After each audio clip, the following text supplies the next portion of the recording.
51년 차 비뇨기과 의사 김세철입니다.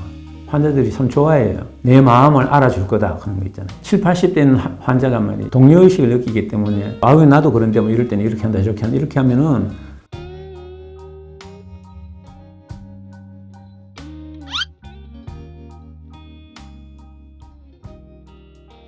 2016년 2월에 개인위원회에서 배뇨장애가 심해가지고 다시 하면서 밤에 자다 여러분 일어나고 오줌 줄기도 하고 잔뇨감도 있고 이러면 등등으로 해서 전립선 초음파 검사를 했더니 82g이었어요. 이게 어느 정도로 크냐 하면은 본래 전립선의 크기는 20g인데 노화 과정을 거치면서 해마다 2%씩 자연스럽게 커진다고 제가 설명드린 적이 있는데요.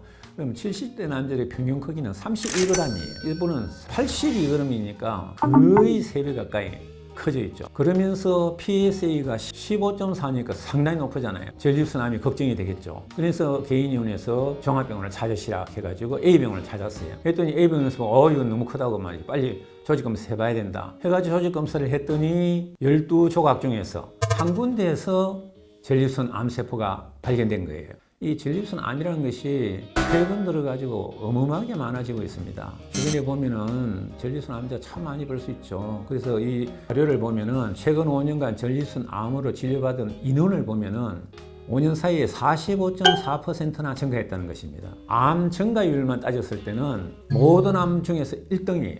이름도 모르던 전립선 암이 이렇게 많이 증가하고 있다는 것이죠. 폐암이나 위암이나 직장암이나 간암 등등 모두 다 하향 곡선을 그린 것을 볼 수가 있습니다. 그런데 전립선 암은 계속 증가하고 있어요. 이렇게 계속 증가하는 암은 전립선 암밖에 없어요. 그러니까 주변에 전립선 암 환자가 많을 수밖에 없는 것인데요. 이 많아지는 주된 원인이 뭐냐면은 노인 인구가 많아졌다는 것입니다.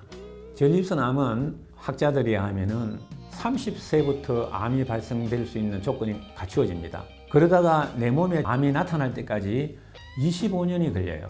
55세 전후에 내 몸에 전립선 암이 나타나는 거예요. 나타났는데 피 검사를 하면은 정상이에요. 나타났는데도 불구하고. 그래서 이 PSA라는 수치가 오르기까지 또 15년이 걸리는 거예요. 그러면은 70세 전후에서 PSA가 올라가서 병원을 찾게 된다는 것이죠. 대부분 그때 진단이 되는 것이죠. 그럼 환자들은 금방 뭐 어떻게 될 줄 알고 말이죠. 빨리 수술 받아야 된다고 말이죠. 그런데 사실은 그게 그렇게 1, 2년 사이에 생긴 것이 아니고요. 예전부터 생겨 있었던 거예요. 그게 다른 암하고 다른 점이고, 두 번째는 이제 뭐냐면은 이러한 검사를 할 수 있는 간편하게 피검사 하나만으로 전립선 암을 찾아낼 수 있는 검사가 개발됨에 따라서 전립선 암 환자를 빠르게 증가했다는 것이죠. 전립선 암은 전립선 비대증과 달리 전립선의 변두리에 생깁니다. 요도하고는 먼 곳에 생겨요.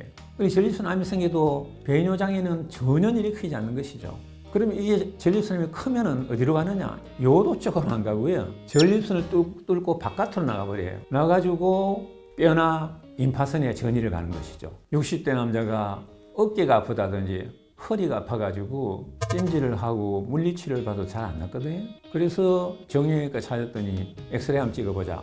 그때서 이제 전립선 암이 뼈로 전이된 것더라. 소위 말해서 말기암 환자죠. 그런 것이 과거에는 비일비재했는데 지금은 PSA라는 것이 나와가지고 전이가 일어나기 전에 아무런 증상이 없을 때 전립선 암을 찾아낼 수 있다는 것이죠. 전립선 암은 증상이 나타날 때까지 기다리면 말기암 환자예요. 요도가 떨어진 변두리에 생기기 때문에 배뇨장애 증상은 나타나지 않습니다. 그리고 또한 이제 세 번째는 뭐냐면은 음식이 말이죠. 전부 다 수구식으로 바뀌고 있어요. 젊은 사람들 보면은 회식 딱 하면은 뭐 먹을래 물어보면은 고기요 그러거든요. 고기를 갖다 뭐 자주 먹는단 말이에요. 한국인에서 전립선암 발생률이 3%였어요. 일본인 5%라고 되어 있죠. 중국 상해 사람 2%라고 되어 있죠. 한국 사람이 미국에 이민을 갔어요. 이민을 갔는데 다음 세대 있죠. 그 사람의 전립선암 발생률 보면은 12%. 미국의 전립선암 발생률하고 같아져 버린 거예요. 유전적으로는 아버지는 똑같을 거 아니에요. 근데 어떻게 해서 아시아 사람이 미국만 가면은 미국 사람만큼 암이 발생하느냐 이거예요. 바로 식생활인 거예요. 제가 늘상 얘기하지만 적어도 전립선 암 측면에서 보면은 우리 고유의 한국 식단은 약입니다. 약. 지금 더더구나 우려되는 것은 요즘 MZ세대들 있잖아요. 식단을 보면은 완전히 서양식이에요. 그래서 얘들이 6, 70대 되면은 아주 심각해지지 않을까. 미국하고 똑같이, 유럽하고 똑같이 되지 않을까. 한 40년 전에 말이죠. 무슨 연수 때문에 제가 파리를 갔어요. 일요일이 돼가지고 베르사유 궁전에 놀러 가는 거야. 혼자서 이제 갔더니 그 옆에 동료가 한 사람 생겼어요. 어디서 왔냐 하니까 체코에서 왔다 그러더라고요. 근데 이 친구도 비뇨기과에서 해요.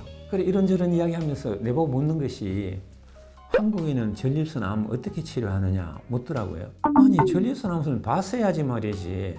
교과서에 나온 것밖에 안 읽어봤거든요.